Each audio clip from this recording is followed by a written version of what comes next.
शिवपुर की रातें कभी शांत हुआ करती थीं। नदी के किनारे बसा ये छोटा सा कस्बा, जहां बादाम के पेड़ों की छांव में बच्चे खेलते और बुजुर्ग चौपाल पर कहानियां सुनाते, अब डर के साए में डूबा था। सूरज ढलते ही सड़कें सूनी हो जाती, खिड़कियां बंद और घरों में फुसफुसाहटें शुरू हो जाती। कोई नहीं जानता था कि यह कहर कब शुरू हुआ, पर हर कोई उसका नाम जानता था, चूहों का कहर। अंजलि शर्मा की बस जैसे ही शिवपुर के आखिरी मोड़ पर रुकी, उसने खिड़की से बाहर झांका। धूल भरी सड़क पर एक कुत्ता भौंक रहा था, लेकिन उसकी आवाज में भी डर था। अंजलि ने अपनी नोटबुक निकाली और लिखा, शिवपुर, एक कस्बा जो रात में सांस लेना भूल गया। दिल्ली से यहां तक का सफर लंबा था और उसका संपादक रमेश जी उसे बार बार फोन कर चेता रहा था, अंजलि, ये तुम्हारी बड़ी स्टोरी हो सकती है, लेकिन सावधान रहना। लोग कहते हैं वहां रात में कुछ ठीक नहीं। वो बस स्टैंड पर उतरी, उसका बैग कंधे पर लटका था। स्टैंड सुनसान था, सिवाय एक बूढ़े चाय वाले के, जो अपनी केतली को थपथपाते हुए कुछ बड़बड़ा रहा था। क्या बात है चाचा? अंजलि ने पूछा, अपनी मुस्कान के साथ उसका भरोसा जीतने की कोशिश करते हुए। चाय वाला उसे घूरता रहा, फिर धीमे से बोला, बिटिया, यहाँ रात को बाहर मत निकलना। वो आते हैं। कौन? अंजलि ने भौहें चढ़ाई। चूहे, उसने फुसफुसाया, जैसे कोई रहस्य खोल रहा हो। वो कोई साधारण चूहे नहीं। उनकी आंखें लाल चमकती हैं और वो आंखें खाते हैं। अंजलि ने हल्का सा हंसने की कोशिश की, लेकिन चाय वाले की आंखों में डर ने उसका मजाक उड़ा दिया। उसने जल्दी से चाय का गिलास लिया और एक पुराने गेस्ट हाउस की ओर बढ़ी, जहां उसने कमरा बुक किया था। रास्ते में उसने देखा कि हर घर की खिड़कियां लोहे की सलाखों से बंद थीं, जैसे जेल के कैदी हों। रात को गेस्ट हाउस के कमरे में अंजलि अपनी रिकॉर्डर पर नोट्स ले रही थी।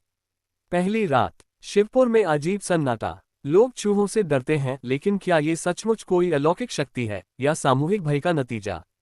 उसकी कलम रुकी जब बाहर से एक तेज चीख सुनाई दी। वह खिड़की की ओर दौड़ी।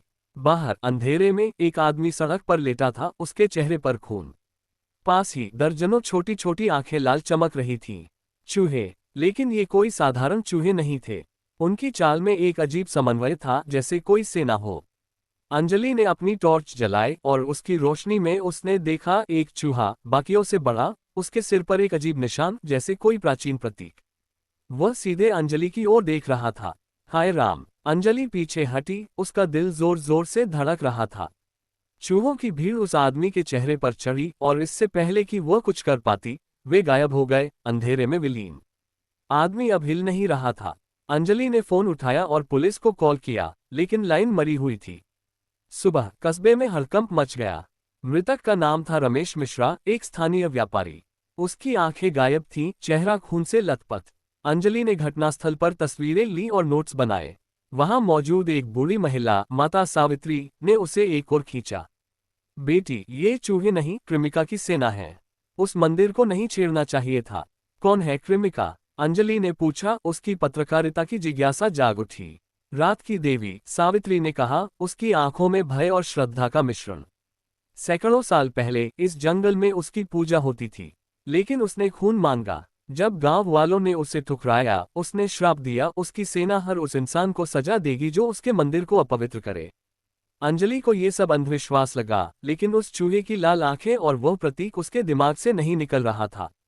उसने फैसला किया कि उसे जंगल के उस मंदिर तक जाना होगा। लेकिन पहले उसे ऐसे लोगों की जरूरत थी जो इस रहस्य को सुझाने में उसकी मदद करें।